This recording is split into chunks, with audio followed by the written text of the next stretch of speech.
Heat कोई भी तार में अगर चुप रहो, भी हो गया कोई भी तार से अगर करंट बह रहा है तो उसमें कुछ ना कुछ अगर रेजिस्टेंस है, तो रेजिस्टेंस अगर है मतलब वो रोक रहा है करंट को बहने से, बट जा भी रहा है करंट क्योंकि ज़्यादा रेजिस्टेंस भी नहीं है, मतलब हल्का सा रेजिस्टेंस है, तो उसकी वजह से क्या होता है, हीट जनरेट होता है, मतलब उसमें वो थोड़ा सा तार धीरे धीरे गर्म होने लगता है। ठीक है, तो किसी किसी में इतना ज़्यादा रेजिस्टेंस हो जाता है कि तार लाल हो जाता है, जैसे कि टंगस्टन वायर इतना ज़्यादा सफ़ेद हो जाता है या लाल हो जाता है कि उसको हम लोग बल्ब में या फिर हीटर में यूज़ कर सकते हैं। बट नॉर्मल वायर का बात कर रहे हैं, कॉपर वायर का, उसमें करंट बहता भी है बट हल्का हल्का रेजिस्टेंस होता है, जिसकी वजह से थोड़ा थोड़ा क्या जनरेट होता है, हीट जनरेट होता है। अगर टंगस्टन ले लें हम, टंगस्टन, तो इसमें रेजिस्टेंस बहुत हाई रहता है, टंगस्टन में रेजिस्टेंस क्या रहता है, बहुत ज़्यादा हाई, और जितना ज़्यादा हाई उतना करंट को जाने में क्या होगा, तकलीफ, तकलीफ इन द सेंस बहुत सारा कोलिजन्स होते रहेगा बीच में, एटम्स के साथ टकराते रहेगा, और जितना टकराएगा उतना फ्रिक्शन जनरेट होगा, और फ्रिक्शन से क्या होता है, हीट हीट जनरेट होता है। तो रेजिस्टेंस जितना हाई होगा उस डिवाइस में, उस कंडक्टर में, उतना हीट ज़्यादा प्रोड्यूस होगा। ठीक है, मतलब हीट सब में प्रोड्यूस हो रहा है, होने वाला है, रेजिस्टेंस जिसमें ज़्यादा है उसमें ज़्यादा प्रोड्यूस होने वाला है, इसमें कम है उसमें कम प्रोड्यूस होने वाला है। इतना समझ में आ गया। तो दो चीज़ यहाँ पे होता है, एक होता है हीट रिलीज्ड या फिर हीट कंज्यूम्ड। हीट रिलीज हो सकता है, मतलब जैसे अगर तार में करंट बह रहा है तो वो गर्म हो रहा है, तो उससे हीट क्या हो रहा है, रिलीज हो रहा है। और हीट कंज्यूम कब होता है, हीट कंज्यूम कब होता है, जब, और ऑब्वियसली उससे करंट बह रहा है, बैटरी लगाए तो वो तो हीट कंज्यूम कर रहा है ना, जैसे बल्ब कुछ हीट ले रहा है, खींच रहा है, तभी तो वो जल रहा है ना, एनर्जी कंज्यूम। तो heat is a form of क्या, एक एनर्जी है, और एनर्जी का यूनिट क्या होता है हमेशा, जूल। इतना ठीक है। अब हीट किस किस बात पे डिपेंड करता है, हीट किस किस बात पे डिपेंड करता है, तो पहले तो पता चल गया कि आर पे डिपेंड तो करता है, रेजिस्टेंस पे डिपेंड करता है, इसके अलावा सोचते हैं और किस पे करता होगा, क्या करंट पे करता है, करंट पे कर सकता है, करंट पे, करंट अगर बढ़ाएंगे तो करंट बढ़ाने का मतलब क्या मोनालिसा, करंट अगर बढ़ा रहे हैं इसका मतलब क्या पता चल रहा है, क्या बढ़ा रहे हैं, करंट अगर बढ़ा है किसी कनेक्टर में, तो थोड़ा पहले इसको ट्राई करना, तो बाकी लोग सोचो। ठीक है, करंट अगर बढ़ा रहे हैं तो क्या बढ़ रहा है उसमें, एक्चुअली में अगर देखा जाए प्रैक्टिकली क्या बढ़ रहा है उसमें। ठीक है, ट्राई बताओ, करंट बढ़ा रहे हैं तो क्या बढ़ना चाहिए, क्या बढ़ा रहा है एक्चुअली,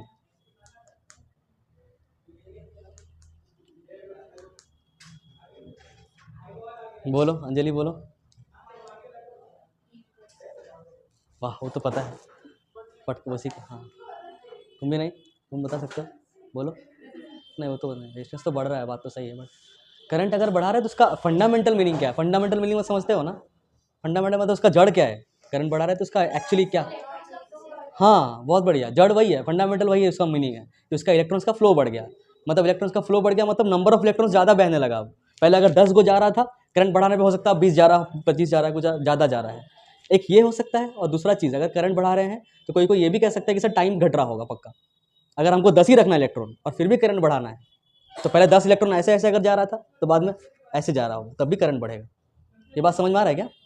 तो करंट दो दो वजह से बढ़ता है, या तो तुम नंबर ऑफ चार्ज NE/T होता है ना इसका, तो अगर इसको बढ़ा रहे हैं तो ये तो नहीं बढ़ सकता, ये है चार्ज ऑफ एक इलेक्ट्रॉन, ये नहीं बढ़ सकता। हो सकता है नंबर ऑफ इलेक्ट्रॉन बढ़ जा रहा है, या तो ये क्या हो जा रहा है, घट जा रहा है। मतलब दो उपाय है इसको बढ़ाने का, या तो टाइम को घटा दो या तो नंबर ऑफ इलेक्ट्रॉन्स को बढ़ा दो, दो ही चीज़ हो सकता है। तो हम पूछे थे कि इलेक्ट्रॉन अगर करंट अगर बढ़ रहा है तो क्या बढ़ रहा है, तो ऑब्वियसली किसका बात कर रहे हैं हम, नंबर ऑफ इलेक्ट्रॉन्स का बात कर रहे हैं। तो हम यहाँ पे वही बोल रहे हैं कि करंट बढ़ रहा है मतलब नंबर ऑफ इलेक्ट्रॉन्स ज़्यादा चला गया, तार तो उतना ही पतला है ना, यही तार है। हाँ पहले से अगर इसमें नंबर ऑफ इलेक्ट्रॉन्स हम बढ़ा दे रहे हैं उतने ही जगह में, तो अब एक दूसरे के साथ टकराने का या वाल के साथ टकराने का जो प्रोबेबिलिटी है वो बढ़ गया कि घट गया, हाँ बढ़ गया। तो बढ़ जाएगा तो ज़्यादा टकराएगा तो ज़्यादा फ्रिक्शन, ज़्यादा फ्रिक्शन तो ज़्यादा हीट, मतलब करंट बढ़ाने से हीट क्या होता है, बढ़ता है कि घटता है, बढ़ता है। तो तुम लोग सही बोले थे, जो लोग हीट भी बोले थे, रेजिस्टेंस भी जो बोले थे वो भी सही है, बट हम फंडामेंटल मीनिंग पूछ रहे थे। तो कैसे कैसे वेरी करता है पता है, ये देखा गया, ये एक्सपेरिमेंटल है, इसको रहने दो, कि करंट के स्क्वायर पे ये डिपेंड करता है। मतलब हल्का सा करंट बढ़ाओगे ना तो ज़्यादा हीट प्रोड्यूस हो जाएगा, बहुत ज़्यादा। मतलब अगर 2 एम्पियर करंट पे अगर हीट मान लो जनरेट हो रहा है 2 जूल का, तो अगर करंट बढ़ाना है हमको 4 एम्पियर करना है, तो हीट पता है 4 जूल नहीं होगा कुछ, हाँ इसका स्क्वायर हो जाएगा, 16 जूल हो जाएगा, स्क्वायर पे बढ़ता है। बात समझ में आ रहा है। ये इसको 1 यूनिट बढ़ाओगे तो इसका स्क्वायर यूनिट ये बढ़ जाएगा, अगर x बढ़ाओगे तो ये x का स्क्वायर बढ़ जाएगा इतना, समझ आ रहा है क्या? ये एक्सपेरिमेंटल है, इसको रहने देते हैं। खाली इतना पता चला कि हाँ आई पे डिपेंड करता है, ये बढ़ाओगे ये बढ़ेगा, ये घटाओगे ये घटेगा। रेजिस्टेंस पे डिपेंड करता है, ये बढ़ाओगे ये बढ़ेगा, ये घटाओगे ये घटेगा। तीसरा चीज़, इसके बाद सुनना, ये एक बल्ब है, एक बल्ब ये है, दो बल्ब है मेरे पास, ये है बल्ब 1 और ये है बल्ब 2। इसको हम दोनों को स्विच ऑन करेंगे। इसको 9 बजे हम रात का 9 बजे 9 PM में ऑन कर दिए ऑन, और इसको 9:50 में किए ऑन, और दोनों को साथ में 10 बजे ऑफ़ कर दिए। ऑफ़ करने के बाद 10 बजे, ठीक है, इस दोनों को साथ में 10 बजे ऑफ़ कर दिए और दोनों को फिर टच किए। ज़्यादा हाथ किस में, उंगली जलेगा किस में? पहला वाला में तुम कौन सा दिखा रहे थे कि पहला? फिर से इसको 9 बजे ऑन किए, 10 बजे बंद किए। इसको 9:50 में ऑन किए, 10 बजे बंद किए। तो पहला वाला ज़्यादा गर्म रहेगा ना, क्योंकि ये कितना घंटा चला और ये कितना 10 मिनट मात्र, तो ऑब्वियसली ज़्यादा हीट नहीं होगा, यही ज़्यादा हीट होगा। तो इसका मतलब टाइम बढ़ाते हैं तो हीट क्या होता है, ज़्यादा हो जाता है कि घट जाता है? टाइम यहाँ पे बड़ा ज़्यादा है ना, इसमें 1 घंटा, तो ज़्यादा हीट। तो समझ में आया, टाइम जो है वो भी क्या है, हीट का डायरेक्टली प्रोपोर्शनली है। अब थोड़ा सा फंडामेंटल में आता है कि 1 घंटा टाइम ज़्यादा हुआ तो ऐसा क्या हो गया कि हीट ज़्यादा बढ़ गया? ये बता दो एक बार जल्दी से। टाइम बढ़ाएं तो हीट बढ़ा, ऐसा क्यों? अरे हम ये बोल रहे हैं कि टाइम बढ़ा है तो हीट बढ़ गया ना, क्यों बढ़ा? क्योंकि सिंपल सा बातें सुन लो, जैसे बस इतना 2 सेकंड तक किए और 5 मिनट तक करते रहेंगे तो ऑब्वियसली ज़्यादा देर फ्रिक्शन होगा। जितना देर फ्रिक्शन होगा उतना अमाउंट ज़्यादा ऑफ हीट निकलेगा। तो यहाँ पे फ्रिक्शन, यहाँ पे भी मान के चलो 10 इलेक्ट्रॉन ही जा रहा है और यहाँ पे भी 10 इलेक्ट्रॉन ही मूव कर रहा है, बट 10 इलेक्ट्रॉन यहाँ पे 1 घंटा तक एक दूसरे के साथ टकरा रहा है, तो बहुत देर से हीट प्रोड्यूस होते जा रहा है और यहाँ पे 10 ही मिनट तक वही काम हुआ, तो ऑब्वियसली यहाँ पे हीट जनरेशन क्या होगा, ज़्यादा होगा। बट ये सब डिटेल्स खाली ऐसे ही जानने के लिए, याद रखने के लिए, पूछेगा नहीं एग्जाम में। तुमको खाली यही 3 पता होना चाहिए और तीनों को कर देना है कंबाइन। तो क्या हो जाएगा, बाई कंबाइनिंग इक्वेशन 1, 2 एंड 3, तो H इज इक्वल टू हो जाएगा I² RT। समझ आ गया क्या इतना बात? ये किस में है, H का फॉर्मूला किस में है? I और R के टर्म्स में है, इन terms of I and R, in terms of, यहाँ लिख दे रहे हैं। अब हमको इसको V और R के टर्म में करना है, V एंड R के टर्म में, तो हमको क्या हटाना पड़ेगा, I हटाना पड़ेगा। समझ आ रहा है क्या बोल रहा है? तो ओम्स लॉ क्या होता है? ओम्स लॉ है V इक्वल टू IR, तो I इक्वल टू हो जाएगा V बाई, तो I की जगह में V बाई R लिखूँ, H is equals to V by R का स्क्वायर और RT, ठीक है? बताना, V² by R² into R into T, R से स्क्वायर कट गया, V² by R into T, ये बन गया H का नया फॉर्मूला। इन टर्म्स ऑफ अगर हम I और R करें तो, सॉरी क्या बच गया, I और R हो गया, V और R हो गया, और क्या बचा I और V बचा।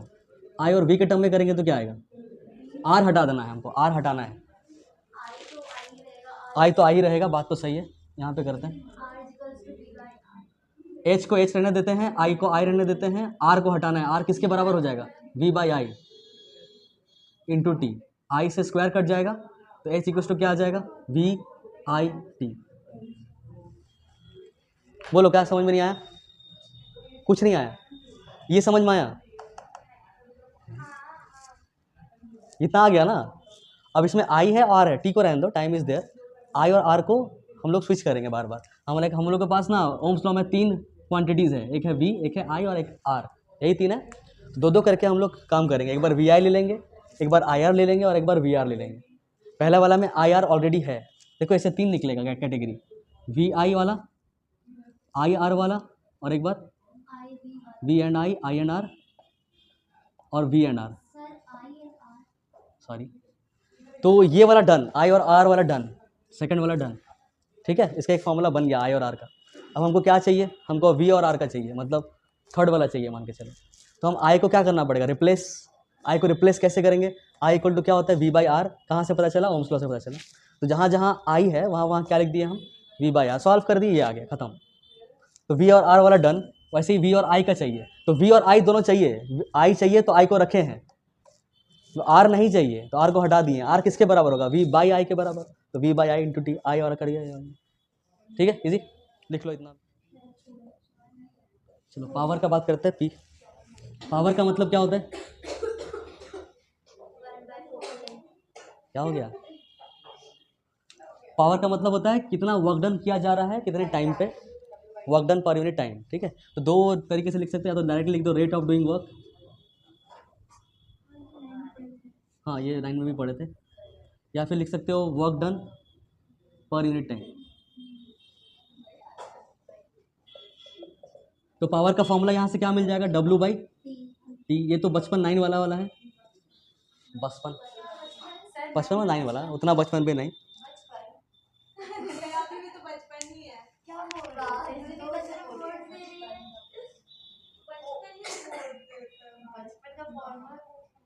बचपन का फॉर्म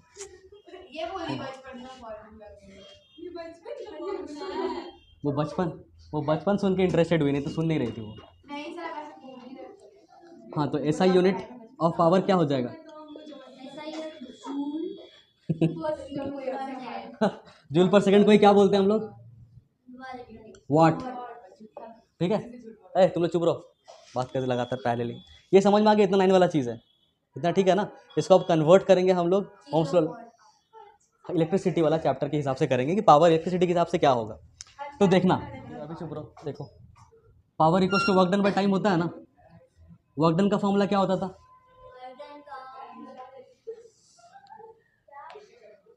वर्क डन का फॉर्मूला क्या होता था? हाँ, force by time.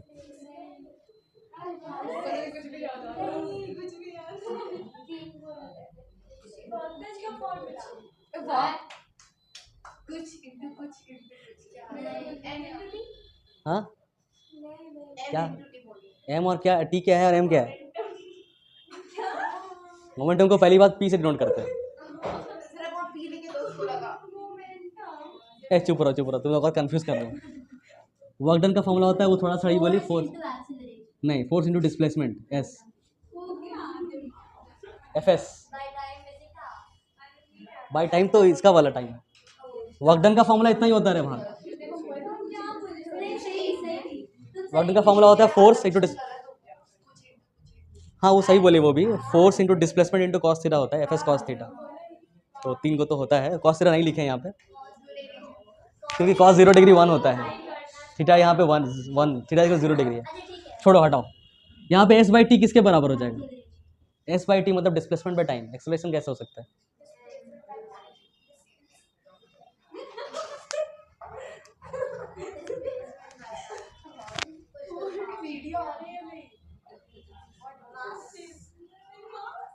Mass.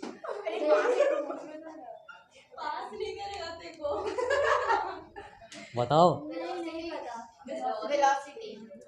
Velocity सही बोल रही हो। ये लिखो दूसरा फॉर्मूला।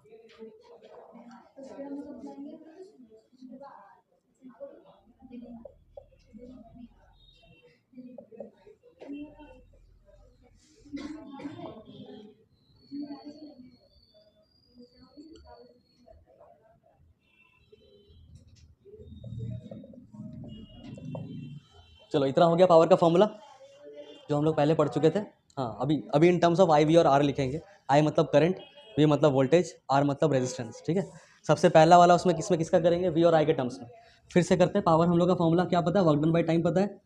अब वर्क डन का फॉर्मूला इस बार बताना है जो इस चैप्टर में पढ़े थे, इलेक्ट्रिसिटी वाला चैप्टर में वर्क डन का एक फॉर्मूला पढ़े थे, इसी वजह से आ रहा है। तुम ऐसा समझो कि यहाँ पे बैटरी है, ये वाला, ये बैटरी के अंदर वाला काम हम बता रहे हैं। ये बैटरी है और यहाँ पे ऐसे तार बांधा हुआ है, इलेक्ट्रॉन लोग मूव कर रहे हैं, अलग बात है, उसको छोड़ दो डिफरेंस की वजह से। बट इस बैटरी के अंदर अगर खोलेंगे तो कुछ ऐसा चीज़ है, 2 को प्लेट लगा हुआ है और इसके अंदर इसी वजह से रिएक्शंस हो रहा है लगातार। तो इस रिएक्शन में होते होते ना ये थोड़ा सा ऐसे पिघल, मतलब इससे पार्टिकल्स गिरता है, फिर ये सॉल्यूशन में आता है, फिर इसमें चिपक जाता है, फिर थोड़ा सा और ये पतला होता है, फिर इसमें आके चिपकता है, फिर ऐसा और पतला होता है, फिर इसमें चिपकता है, फिर धीरे धीरे ये पूरा खत्म हो जाता है, बैटरी डाउन। कुछ और पूछ रहे थे? हाँ, तो इलेक्ट्रिक पोटेंशियल वी से डिनोट करते थे, इसका फॉर्मूला क्या था? सब में आई आर बोलते थे, वो तो ओम्स लॉ के हिसाब से था। इलेक्ट्रिक पोटेंशियल का मतलब होता था वर्क डन एक चार्ज को इन्फिनिटी से कहीं और लाने में। तो it is nothing but the work done per unit charge. याद आ रहा है? W बाई क्यू नॉट लिख रहे थे हम लोग टेस्ट चार्ज। बट इसको हम लोग ऐसा भी लिख सकते हैं W/Q या फिर नॉर्मल Q। ठीक है, समझ आ रहा है, याद आया ये फॉर्मूला? ओके फाइनली इस W की जगह क्या लिख सकते हैं? VQ/T। ये समझ में आया सबको अभी? Q/T किसका फॉर्मूला है? तुम लोग कोई नहीं बता पा रहे हो, क्या हो गया तुम लोग? I=Q/T नहीं पता क्या? तो ये पहला चीज़ निकल गया पावर का फॉर्मूला किसके टर्म्स में? V और I। यहाँ पे V का मतलब क्या, वोल्टेज है कि वेलोसिटी है? वेलोसिटी नहीं ना समझ रहे हो, क्योंकि यहाँ पे देखना ये W का मतलब यहाँ पे क्या है, VQ। यहाँ पे इलेक्ट्रिक पोटेंशियल था जो कि वोल्टेज है, उसमें FV वाला में जो V है वो वेलोसिटी था, ये VI है। उसका काम नहीं आएगा, इसके पहले दो फॉर्मूला पढ़े ना, उसका अब काम नहीं आएगा, वो ऐसे ही था रिवीजन के लिए। ये यहाँ से अभी काम है, यहीं से हम लोग का इस क्लास का काम है। पहला फॉर्मूला ये रटना है, तो डबल टिक कर रहे हैं, उसको रटना है। चलो P=VI लिख लो इतना। इस बार हम लोग के पास P क्या था पहले से ही, VI है, वी हैव। अब हमको क्या हटाना है, V और I में से किसको हटा दे? V को हटाना पड़ेगा, बहुत बढ़िया, क्योंकि I तो चाहिए, V हटाना पड़ेगा। ओम्स लॉ के हिसाब से क्या, अकॉर्डिंग टू ओम्स लॉ। हमको लग रहा है पूरे चैप्टर में बस खाली ओम्स लॉ का ही फॉर्मूला याद है तुम लोगों को सही। V=IR, तो P क्या हो जाएगा, IR और इंटू R कितना आ जाएगा? सॉरी क्या कर रहे हैं?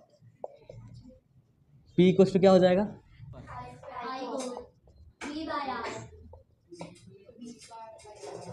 मत करो, इरिटेशन हो रहा है हमको। V/R, हाँ, तो पावर इक्वल, हाँ बहुत बढ़िया। V को रहने देना है, I की जगह में क्या लिखना है, V/R। तो P कितना हो जाएगा? तीसरा फॉर्मूला यही रखना है, बस 3 ही रखना है। P=VI, P/R और P=I²R।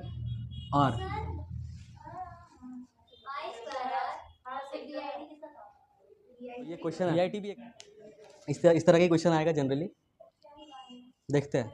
नहीं सुनो शुरू से सुनो। हाँ देखो एक बार, ये दोनों किस में है, पैरेलल में है, तो ये तुम्हारा 4 ओम जैसा है वैसा रह जाएगा 4 ओम, और इन दोनों का साथ में इकट्ठे जो भी आएगा उसको लिखना है यहाँ पे RP। तो इसको पहले निकालना पड़ेगा। 1/RP क्या होता है, 1/RP 1/R1 प्लस 1/R2। इसका R1 क्या है, 1/3 है, और ये 1/6 है। समझ आया दृष्टि? तो 1/3 और 1/6 कितना आ जाएगा, ऐसे यहाँ पे 6, 3 2 6, 6 1 6, मतलब 3/6, मतलब 1/2। तो 1/RP किसके बराबर आ गया, 1/2। तो RP कितने के बराबर होगा, 2, मतलब ये वाला कितना हो गया, 2। अब सीरीज वाला निकाल दो, मतलब इक्विवेलेंट वाला, तो 4 + 2 6 ओम। पहला वाला डन, पहला वाला सबको समझ आ गया? किसी का तो बना, खाली तुम्हारा नहीं बना था, बाकी सबका हो गया। ठीक है, जल्दी लिख लो।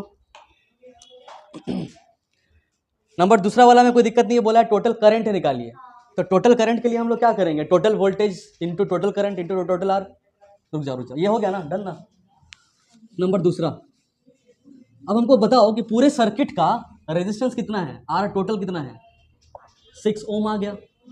तो पूरे सर्किट का V टोटल कितना है, 12 वोल्ट। अब हमको निकालना है क्या है, करंट टोटल। तो हम लोग क्या लगा देंगे, ओम्स लॉ। ओम्स लॉ लगाएंगे तो होता है V=IR। I किसके बराबर, V/R के बराबर। अगर इसका टोटल तो इसका भी टोटल, इसका भी टोटल। तो V टोटल कितना है, 12, और R टोटल कितना है, 6। तो हो जाएगा 6 × 2 = 12, मस्त आंसर 2 एम्पियर। कोई दिक्कत नहीं, समझ में आ गया? लिख लो जल्दी लिख, फास्ट। वही है खड़ा हुआ क्वेश्चन में। ओके, अब ये बताओ कि ये वाला और ये वाला दोनों मिला के, पहले हमको इतना बताओ तो कि इसमें वोल्टेज जितना जाएगा, क्या इसमें भी उतना ही वोल्टेज जाएगा कि अलग जाएगा? ये दोनों आपस में क्या है, पैरेलल में है ना। पैरेलल में वोल्टेज सेम होता है कि डिफरेंट? ये भगवान, रुक जाओ, अभी ज़्यादा हड़बड़ा रहे हो। इस दोनों में, ये दोनों पैरेलल कनेक्शन है ना। रुक जाओ, डिस्टर्ब मत करो, बहुत क्रिटिकल चीज़ है, हो सकता है भूल गया हो ना, इसलिए। पैरेलल कनेक्शन में दो रेजिस्टर अगर पैरेलली कनेक्टेड है तो लोग में पोटेंशियल डिफरेंस सेम होता है, डिफरेंट नहीं। ठीक है, क्योंकि हम बताए थे ए बी सेम डिफरेंस में है। याद आ रहा है कुछ? तो यहाँ पे जो भी जाएगा, यहाँ पे जितना जाएगा यहाँ पे उतना ही जाएगा, बट इन दोनों को मिला के जितना भी जाएगा, ये वाला उसके अलग जाएगा, क्योंकि सीरीज में क्या होता है, वोल्टेज बढ़ जाता है। तो अगर ये टोटल 12 वोल्ट है, तो अगर इसमें जा रहा है मान के चलो x वोल्ट, तो बाकी जितना भी वोल्ट बचा 12 - x, वो किस में जाएगा, इसमें जाएगा। मतलब इसमें भी 12 - x, इसमें भी 12 - x, सेम जाएगा। इतना समझ में आ गया ना?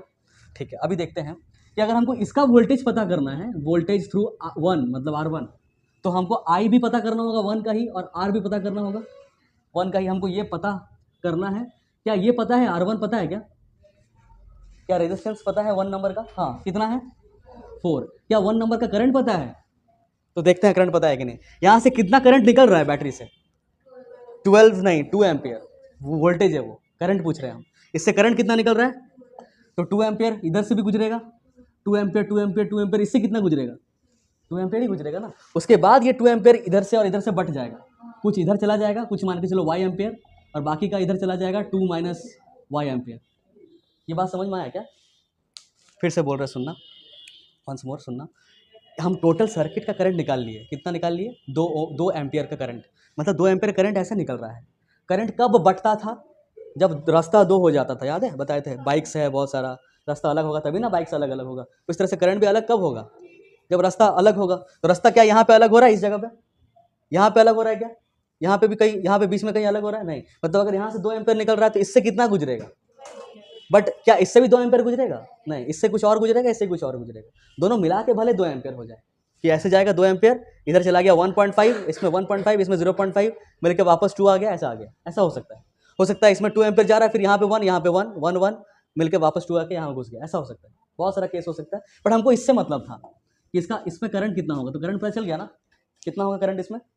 2 एम्पियर। तो हमको चाहिए क्या था? हमको चाहिए था वोल्टेज ऑफ थर्ड वाले के लिए। थर्ड वाला बोला है वोल्टेज थ्रू R1, मतलब 1 का चाहिए वोल्टेज। तो 1 का अगर वोल्टेज चाहिए तो उसका करंट भी चाहिए और उसी का R भी चाहिए। उसका करंट कितना पास हो रहा है? 2, और उसका रेजिस्टेंस कितना है? तो रेजिस्टेंस यहाँ पे जो हम लोग का ये आया 6, वो डालेंगे कि 4 डालेंगे? 4, क्योंकि हम लोग 1 का बात कर रहे हैं, इक्विवेलेंट का नहीं, टोटल का नहीं। तो 4, तो कितना आ जाएगा? 8 वोल्ट। मतलब तुम्हारा सही आया, बहुत बढ़िया, वेरी गुड। ठीक है, समझ में आ गया सबको? अगर इसमें थोड़ा सा एक्सटेंशन करते हैं हम लोग, इसको लिख लेना, बुक में नहीं है बट हम एक्सटेंशन कर रहे हैं नंबर 4 वाला में, कि बताना पोटेंशियल डिफरेंस। ये इजी है, 4 वाला बहुत इजी है, 5th वाला इजी नहीं होगा। इन 3 एम्पेयर 3 ओम रेजिस्टर, ये बताना। नंबर 5 बताना, हाँ ये वाला नंबर 5 इंपॉर्टेंट है, इसमें दिमाग लगेगा। करंट चीज़ देखना, अगर यहाँ पे एक रेजिस्टर हम लगाते हैं, सुनना सुनना सुन लो, समझ में आ जाएगा, इजी है। ये है मान के चलो 10 वोल्ट का बैटरी, ठीक है, और क्वेश्चन में दिया हुआ है कि, देख रहे हो ना, हो गया तो लग रहा है, ये 10 वोल्ट का है, और मान के चलो ये 2 वोल्ट खींच ले रहा है यही, तो ये कितना खींच रहा होगा? ये पता चल रहा है ना, 8 वोल्ट। और एक इसके साथ पैरेलल में लगा देते हैं हम, तो ये कितना खींच रहा होगा? 8, क्योंकि पैरेलल में सेम रहता है। और एक लगा देते हैं, ये भी कितना खींचेगा? ये भी कितना खींचेगा? ये सारा कितना खींचेगा? सारा मिल के कितना खींचेगा? 8। 32 नहीं खींचेगा, 8, क्योंकि हम लोग पोटेंशियल डिफरेंस पॉइंट से देखते हैं कि इस पॉइंट और इस पॉइंट के बीच में है कितना, तो ये डिफरेंस कितना है? 8 का, तो सब मिला के 8 ही खींच रहा है। ठीक है, अगर इसमें बढ़ाते जाएंगे तो भी 8 ही सबका इंडिविजुअल भी रहेगा और सब मिला के भी रहेगा। समझ आ रहा है क्या? बल्ब लगाए हम ऐसा, इसके साथ कनेक्ट करके एक और बल्ब लगा दिए, उसके साथ कनेक्ट करके एक और बल्ब लगा दिए, 3 बल्ब लगाएं, और तीनों बल्ब को तार निकाले ऐसे करके, और एक छोटा सा बैटरी खरीद के लेके आए जो कि 10 वोल्ट का है। तो ये कितना वोल्ट से जलेगा? ये भी 10 वोल्ट, तीनों 10 वोल्ट का, टोटल क्या 30 वोल्ट हो जाएगा? बैटरी 10 वोल्ट का लगा हुआ है ना। समझ आ रहा है? अगर हम लोग बल्ब लोग को ऐसे जोड़ते हैं इस तरह से, और फिर लगाते हैं यहाँ पे 10 वोल्ट का, और सारा आइडेंटिकल बल्ब होता है, सेम अमाउंट खींचने वाला, तो ये खींचता 10/3, ये भी खींचता 10/3, ये भी खींचता 10/3 वोल्ट, सबको प्लस करते इसके बराबर आता है। अगर सीरीज़ में कनेक्टेड है और एक ही बैटरी लगा हुआ है, तो जितना अप्लायंसेस बढ़ाते जाएंगे ना, तो बाकी सब थोड़ा थोड़ा डिमर होते जाएगा, वोल्टेज उसका डाउन होते जाएगा। जैसे एक अकेला एक बल्ब लगा दो 10 वोल्ट के बैटरी के साथ, ब्राइट जलेगा वो, 2 किए थोड़ा सा हल्का होगा, 3 किए तो थोड़ा सा और हल्का हो जाएगा। बट पैरेलल के साथ ऐसा नहीं होता है। जैसे हम लोग घर में पैरेलल कनेक्शन इसीलिए किया जाता है, जैसे हम लोग यहाँ पे 2 लगाए हैं ना, सीरीज़ में है ये दोनों, सॉरी कौन सा सीरीज़ में, ये 3 सीरीज़ में है, ये बल्ब, ये वाला ट्यूब, ये वाला ट्यूब, ये वाला ट्यूब। तो अगर थोड़ा सा ये लोग क्या हो रहा है, डिम जल रहा होगा।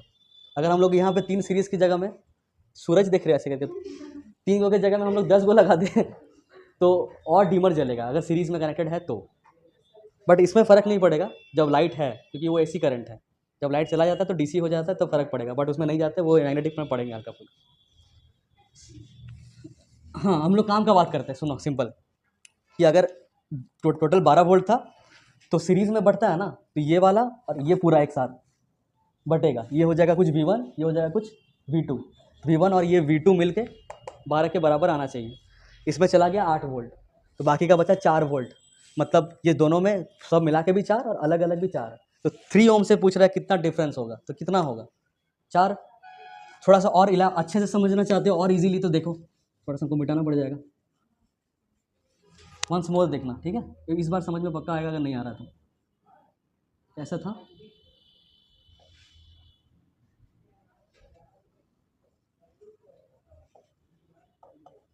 ये 12 वोल्ट है।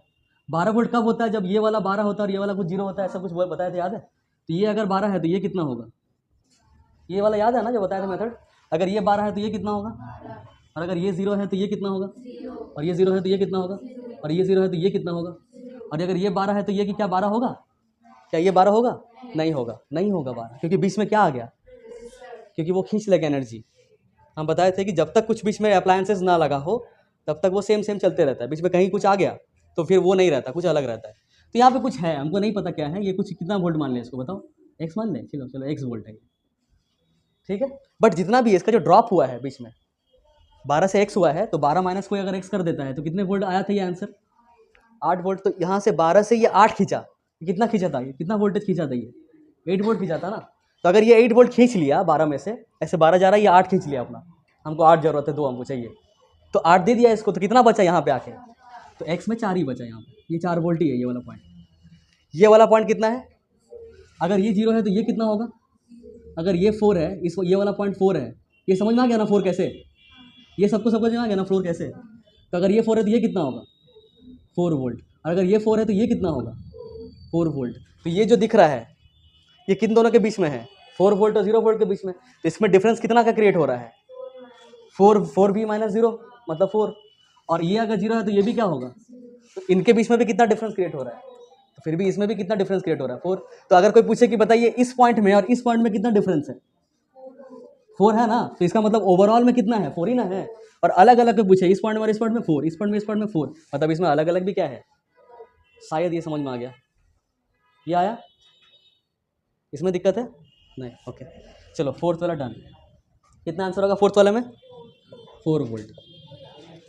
फिफ्थ वाला तो ट्राई करोगे कि बताएं, कितना टाइम बच रहा है, एक ही क्वेश्चन में सारा तरह का चीज़ हो जा रहा है। 4 मिनट बच रहा है, हमको लगता नहीं कि हम ही बनाते हैं। फिर ये लिखिए थर्ड वाला, सॉरी ये तो थर्ड वाला है। फिफ्थ, रास्ता, वोल्टेज कैसे बटेगा, रास्ता बदलता है तो क्या बदलेगा, इलेक्ट्रॉन, नंबर ऑफ इलेक्ट्रॉन्स कुछ इधर चला जाएगा कुछ इधर चला जाएगा। तो नंबर ऑफ इलेक्ट्रॉन्स को किससे मतलब है, करंट से कि वोल्टेज से। वोल्टेज का फॉर्मूला में आई कहीं, इलेक्ट्रॉन कहीं आता है, नंबर ऑफ इलेक्ट्रॉन्स, एन किस में आता है, एन मतलब होता है नंबर ऑफ इलेक्ट्रॉन्स, वो किसका फॉर्मूला में आता है, आई का फॉर्मूला में आता है, आई को N E by T, third formula जो लिखा है, थर्ड फॉर्मूला देखो एक बार, दिख रहा है उसमें एन है, एन मतलब नंबर ऑफ इलेक्ट्रॉन्स। तो नंबर ऑफ इलेक्ट्रॉन्स कहाँ बटेगा, जहाँ रास्ता बटा है, तो नंबर ऑफ इलेक्ट्रॉन्स बढ़ गया तो आई ना घटे, आई ना अलग अलग हो जाएगा, वी के साथ क्या मतलब है, समझ में आ रहा है। बढ़े आगे, चलो यहाँ से कितना करंट निकल रहा था, कितना था 2 एम्पियर, हाँ बहुत बढ़िया। यहाँ पे 2 एम्पियर था, तो यहाँ पे भी कितना होगा, यहाँ पे भी कितना होगा, यहाँ पे भी कितना होगा, तो यहाँ पे कुछ अलग अलग हो जाएगा कि नहीं। यहाँ पे मान के चलो I1 करंट चला गया, तो इधर कितना जाएगा, I2 के अलावा भी कुछ बोलो, इधर 2 चला गया तो इधर कितना बचा, 2 माइनस I1 ना, 2 निकल रहा है ना, तो 2 में से I1 चला गया उधर, कितना बच गया इधर, समझ में आया कैसे, पक्का ना, इधर बचा 2 माइनस I1, कितना ठीक है। तो इधर से फिर I1 गया, ऐसे I1 गया, तो इससे कितना पार हो रहा है I1 करंट, फिर I1 यहाँ से निकल रहा है, इससे कितना करंट पास हो रहा है 2 माइनस I1, तो इससे 2 माइनस I1 निकल गया। अच्छा ऐसा कुछ लग रहा है क्या कि सर यहाँ से I1 जा रहा है, यहाँ पे कुछ खींच लिया तो I1 से थोड़ा कम होना चाहिए, ऐसा कुछ फीलिंग आ रहा है क्या। वो खींचने वाला काम वोल्टेज में होता है, वोल्टेज एनर्जी है, वोल्टेज तो एनर्जी खींचता है, और करंट का मतलब है नंबर ऑफ इलेक्ट्रॉन्स, उसको खींच नहीं पाता है, वो बस जाता है। समझ में आ रहा है? ओके चलो, 2i यहाँ पे जब आ जाएगा तो i1 प्लस हो जाएगा 2 माइनस i1 से, minus i1 plus i1 cut जाएगा, वापस कितना आ जाएगा 2 एम्पियर, 2 एम्पियर निकल घुस जाएगा वापस। इतना समझ में आया? पूछ क्या रहा है, करंट थ्रू 6 ओम, मतलब ये 2 माइनस i1 हमको पता करना है। ठीक है, पता करो, कैसे पता करेंगे, पहले हम इसको ही पता करते चलो। v इक्वल्स टू क्या होता है, हमको इंटरेस्टेड है, इसका नाम क्या था, R2 क्या R3, देखो तो एक बार, R2 था इसका नाम R3 था। हम लोग को R3 का निकालने बोला, हम लोग पहले R2 का निकालते हैं। तो V भी 2 का लेंगे, I भी 2 का, R भी 2 रेजिस्टेंस से 2 R2 से वोल्टेज कितना था 4, क्योंकि इस पूरे जगह में ही 4 था। समझ में आ रहा है? 4, तो ये पूरा में 4, तो इसमें भी 4, इसमें भी 4, तो V2 भी 4 है, V3 भी 4 है, और V1 कितना था 8। तो हम लोग V2 की जगह में रखेंगे 4, I2 की जगह में पता है क्या I2, सॉरी ये I1 है ना, I2 कितने के बराबर हम लोग माने हैं, I के बराबर। थोड़ा सा कंफ्यूजन क्रिएट हो जाएगा यहाँ पे I ले लेते हैं, I1 नहीं, तो यहाँ पे हो जाएगा 2 माइनस I। कोई दिक्कत, कन्फ्यूजन हो रहा है क्या, नहीं ना हो रहा है? तो यहाँ पे हम लोग I2 को कितना लिए हैं I, R2 कितना है, कितना था मतलब देखना पड़ेगा, R2 मतलब रेजिस्टेंस का कुछ ओम दिया हुआ था 3 ओम, तो इसका मतलब I कितना आ जाएगा 4/, मतलब यहाँ से कितना करंट बह रहा है, जो कि लगभग कितना आएगा बोल एक बार देख लेते हैं, 1.33 एम्पियर। ठीक है, तो ऑब्वियसली अगर इसमें 1.33 जा रहा है और पूरे में 2 जा रहा था, तो R3 वाले से मतलब इस वाले से 6 ओम वाले से कितना जाएगा, 2 माइनस I1, 2 माइनस I1 जो कि है 2 माइनस 1.33, मतलब कितना आ जाएगा, बताओ कितना आएगा, 6 माइनस 4/3, 2/3, मतलब 0 पॉइंट समथिंग आ जा रहा है, 0.66, ये लगभग इतना आ रहा है अप्रॉक्स। अब इन दोनों को प्लस करने पे कितना आना चाहिए, 2 आना चाहिए वापस।